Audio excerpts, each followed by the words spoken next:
بسم الله الرحمن الرحيم. الحمد لله رب العالمين.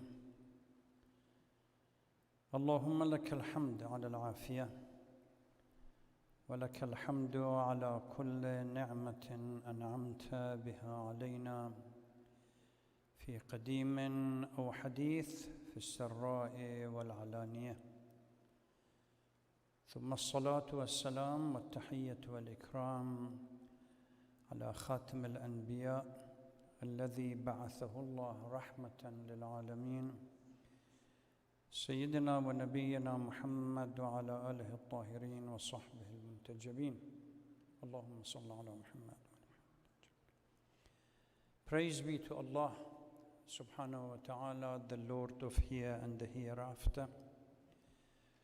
O Lord, we thank you for the health that we have, and we thank you for all the blessing that we receive from you all the time, in the past, in the future. We convey our greeting and salutation to the Holy Prophet of Islam, that Allah has sent him as a blessing for the world and his pure progenies. Sisters and brothers, Assalamu alaikum wa rahmatullahi wa barakatuh.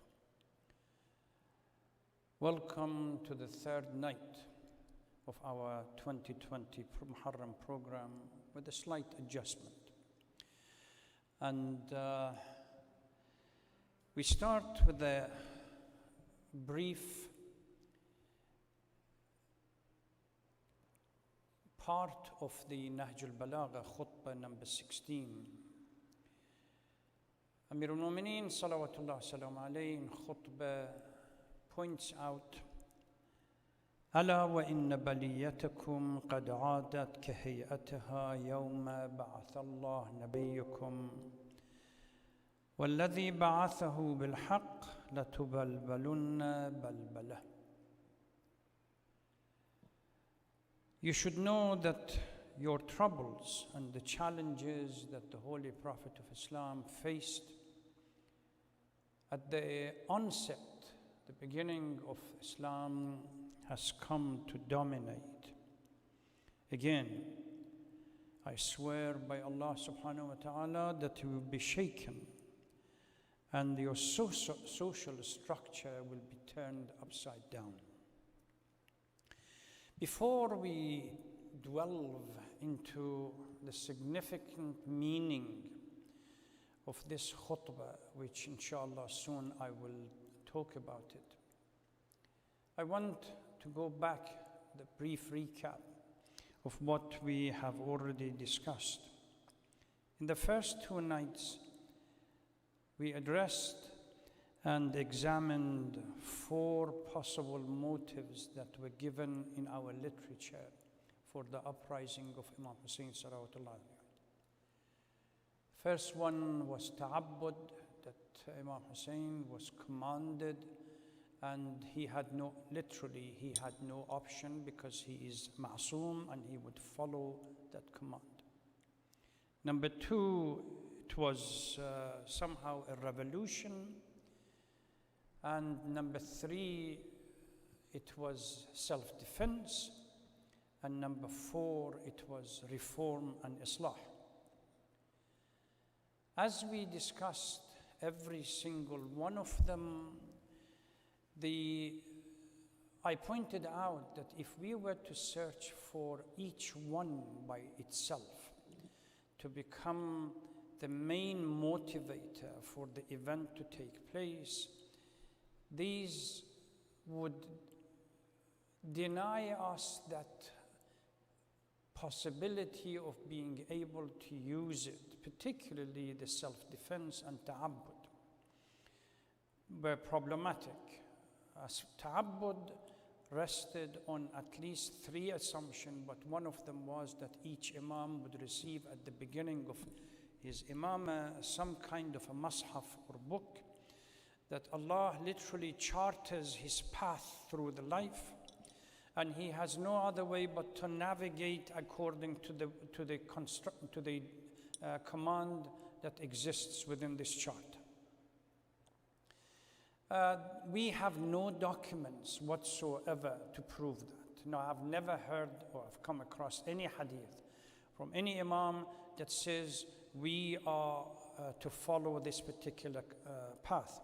As a matter of fact, all the scholars, and I pointed out to a book written by Marhum Shaheed Muhammad Baqir al-Sadr that examines the role of the imams. Are they each independently have a strategy for themselves, or and different goals because they all follow different goals, or the goal is singular but the strategies are different because of the force of circumstance? None of them would have indicated that we follow this path because when my father passed away, I was given a book and this, my path literally, or my responsibility has been charted. Self-defense becomes problematic because then the issue was, the question that I had was, let us assume if Imam Hussein really had no other option but to defend himself. Why? Because Yazid left no other option for him, either capitulate or be killed, and between these two options, then Imam Hussein had no other choice but to accept the going through the whole procedure and be killed because he did not want to submit. Counter argument that I presented, let us assume that Yazid came to power, bearing in mind that Imam Hussein and Ahlul Bayt up to that time, they knew how toxic the character was, as Yazid character was. If Yazid had come to power and never sent a document to his governor in Medina that you have to force Hussein ibn Ali, Abdullah ibn Umar, Abdullah ibn Zubayr, and few others to succumb and sign allegiance. If he had not done that, does that mean because it's self-defense that Imam Hussein would have kept quiet and said nothing about this? It's become problematic. The issue of Islah, again, to a degree was, the scope was limited. And at the end, I thought that probably events of this magnitude, searching for a singular event is not judicious because complex events require complex and fluid strategies. We have no problem with the idea that the immediate response was self-defense, to remove himself from Medina so he will not be assassinated. But this strategy is not fixed. As the situation develops and the letters arrive and people of Kufa promise, etc., the strategy changes accordingly. And ultimately, while the overall schema of things that he operated under was Islah, there's no problem with that. So that notion had to be, I think it's a better approach in assessment and analysis and examining the whole Ashura uprising. I also indicated that there are two questions when we get to an event of this magnitude. As in the Christian literature, they call it singular event, and they point to the crucifixion of Jesus according to their own theology as a singular event, which means you can look before and after to it. They become defining moment that the history before and history after has to be compared or contrasted. So when we have such an event, two questions are critical. Number one, why this event happened 50 years after the demise of the Holy Prophet. Muslims, at least certain, some of them we can say supporters of Bani Umayyah, Uthmani, and so on, but within the people of Kufa, or at least the army of Umar ibn Sa'd, there were a number of Shias. That Shia, in a sense, this inshallah one day we have to address. Shia as a school evolved beginning of 2nd century. But Shia as a followers, muhibbin, and the lovers of Ahlul Bayt certainly existed. Because we have a number of ahadith from Imam Hussein on the day of Ashura, as well as when he stood up, he counted one by one. He said, Ya Fulan, Ya Fulan, Ya Fulan, didn't you sign a letter that come and we will help you? So from his camp, or the supporters, or those who have at least some allegiance to his way of thinking were there. The question is, under the pretense, under the banner of Islam, on the day of Ashura, 2 Jama'ah prayers are organized.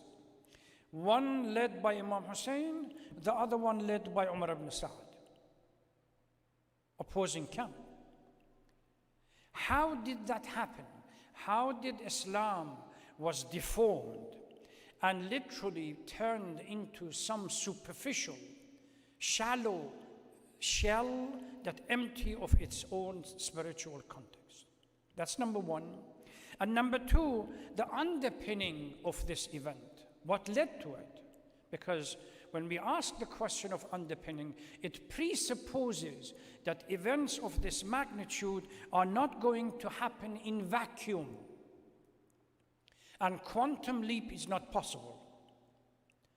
If gradual change of history that leads, whether it is environmental context, whether it's social context, whether it's political context, whether it's religious context, with a combination of all, these events have to be understood so that we have a better picture of what happened before and why that event took place.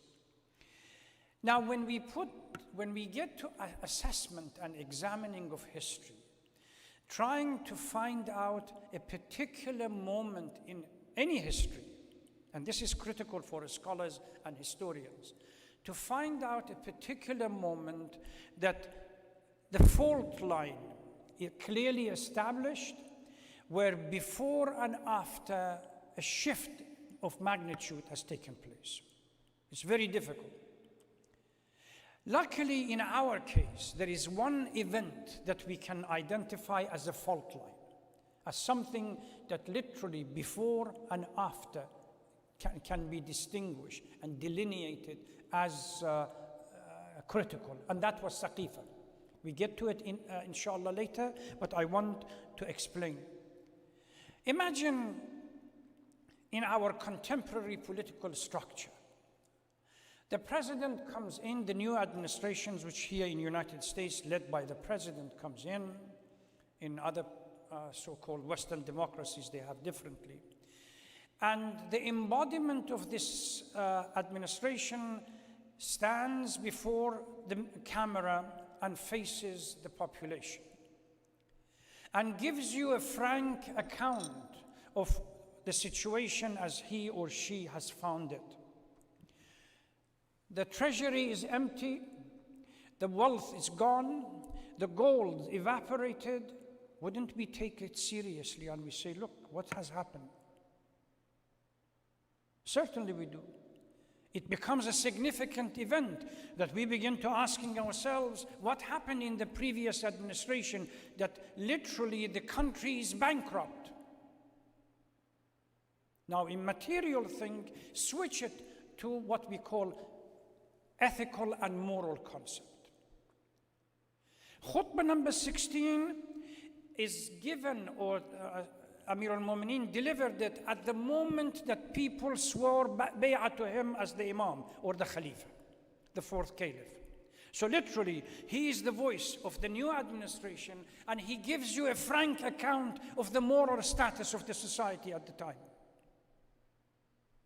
And he says, corrupt.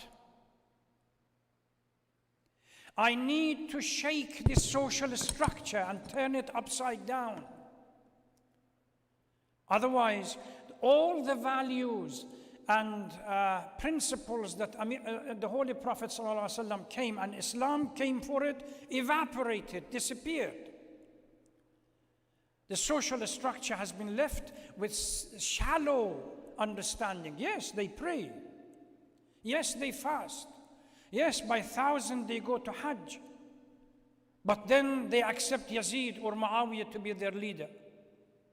This is the dichotomy that Shahid Sadr points to it. If you accept that on the one hand you claim allegiance to a faith, and at the same time you accept the contradiction on the moral and principle values, then there is some fundamental problem in understanding the faith. Amir al-Mu'mineen says, "Ala wa inna baliyatukum qad aadat." everything that this new faith came to change, for the radical establishment of a society, for a radical transformation in consciousness has gone. And that's year what? 35 after Hijrah. The Holy Prophet died 10 after Hijrah, beginning of 11th. So within 25 years, the entire moral principle of Islam disappeared. He's not worried about prayer. He's not worried about fasting. He's not worried about Hajj or even Zakat and Khums. He's worried about justice. He's worried about haqq. These are the ones that are absent within the society at that time. You become indifferent. I go to the mosque, I offer my prayer, I do my fasting, I go to Hajj whenever I can, and that's it, that's Islam. I care less about anybody else. But when you look at the history of Islam, Islam came to establish a pragmatic society that not only just in its structure, seeks justice and supports justice. And the society was not there. This is why he said, for me to go back and establish that social structure, I have no other option but for a radical change. Turn the society, the social structure upside down. This is the report that he gives. Naturally, now if this, we really have to take it seriously. Within 25 years, what was the cause, the original reason, or at least that fault line that we are looking for that led to this transformation? And by the way, one of the things that we can sit down and reflect and contemplate is compare the status of our society with the time that the Imam took control of it. See where we are within this continuum. They prayed, we pray. They fasted, we fast. They went to Hajj, we go to Hajj, inshallah. They paid their zakat and khums, okay, we don't pay it. They did everything else, at least on surface, that's done. And yet, Amir al-Mu'mineen says, I'm not worried about these issues. I'm worried about justice, haqq, batil, amr bil ma'roof, nahy anil munkar, etc., etc. Where are we with regard to these fundamental principles? Far from it. It's quite obvious that we really need to understand that Jahiliyyah wasn't just for before Islam. Jahiliyyah talks about a unique structure, that it has its own ontological and epistemological feeling. It has a unique worldview and a way of understanding its path going through it. So where are we now?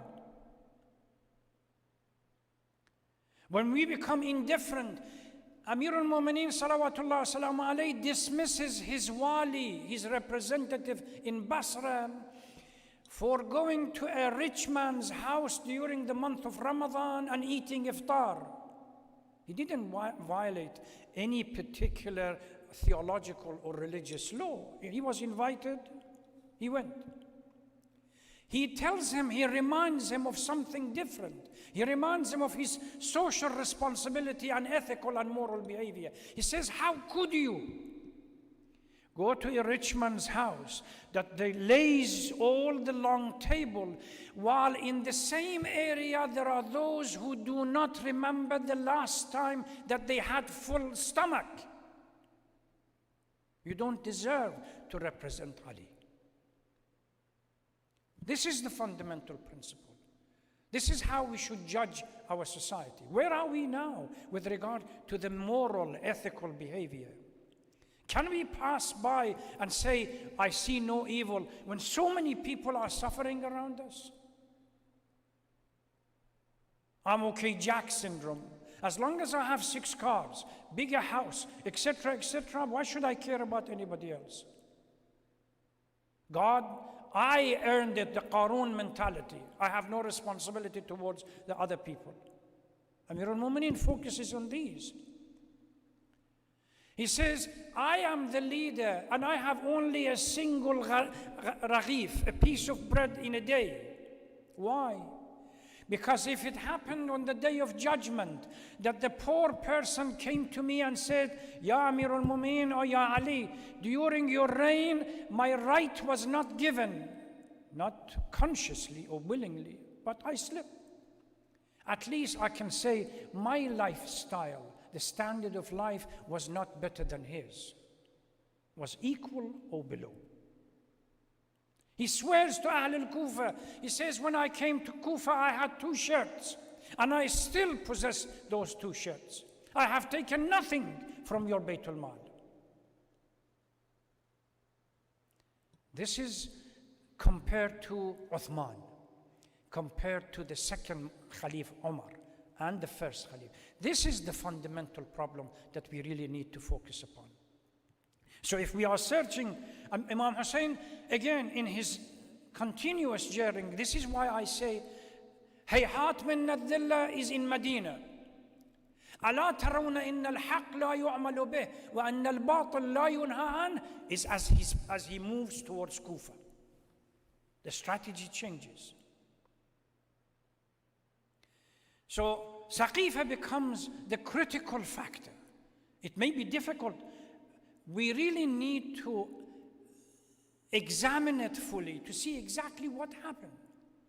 Those of you who remember the story of Ghadir, we talked about this little bit. I said at that time that the classical strategy of talking about Ghadir has not produced anything. Why? Because we rely on ahadith and say this hadith, that hadith, and the other person says, I don't believe in this, doesn't happen. 1,400 years we have talked about this. Allah yarham marhum Mahdi Shamsuddin, Sheikh Mahdi Shamsuddin in Lebanon. He presented this as an idea. He said, we really are not getting anywhere. We need to approach differently. Look at it from more of a sociological or anthropological point of view. Remember, a baggage, old baggage, carried by people, generation after generation, is not going to be dealt with and negated by shoving few hadith into their nostrils. You just go look at number of TV shows that we have. Constantly they think they have gone to Marikh or something. Well, we went through Sahih Bukhari, Sahih Muslim, and so on, and there is this hadith. Zoom on it to show the people that the hadith exists, this book or the other book. It is an ideological issue. Marhum Allama Amini wrote a book, spent the entire life of his. During my childhood, I used to go to his library. I used to see him. Spend the whole life traveling around Middle East and other part of the world, collecting ahadith regarding Al-Ghadir from the Sunni sources. From going back to Tabi'een, the generation after the Holy Prophet. 11 volumes. He spends close to 100 pages dealing with the word Mawla, etymology of the word Mawla. What's the root? Where did it come from? Various contexts, its meaning, etc., etc. How many people looked at it and said, oh yes, this is convincing argument and we're going to change? Very few.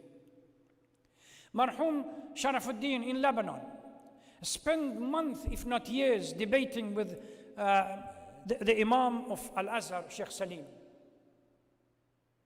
The result of that conversation turned into a book called Al-Muraja'at.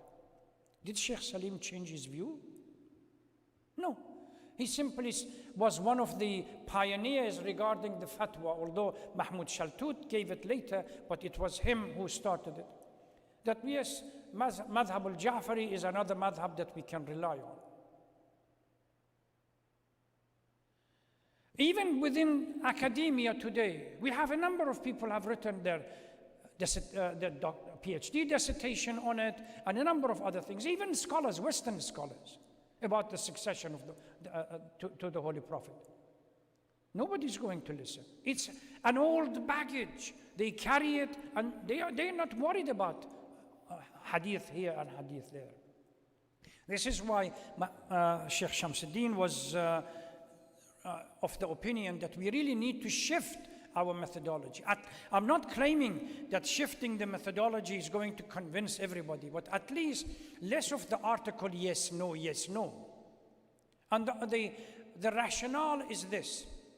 If you have a radical a view or a religion, call it some kind of philosophical idea or religious idea, that desires to radically change the society in all of its structure, ethical, moral, political, etc., etc.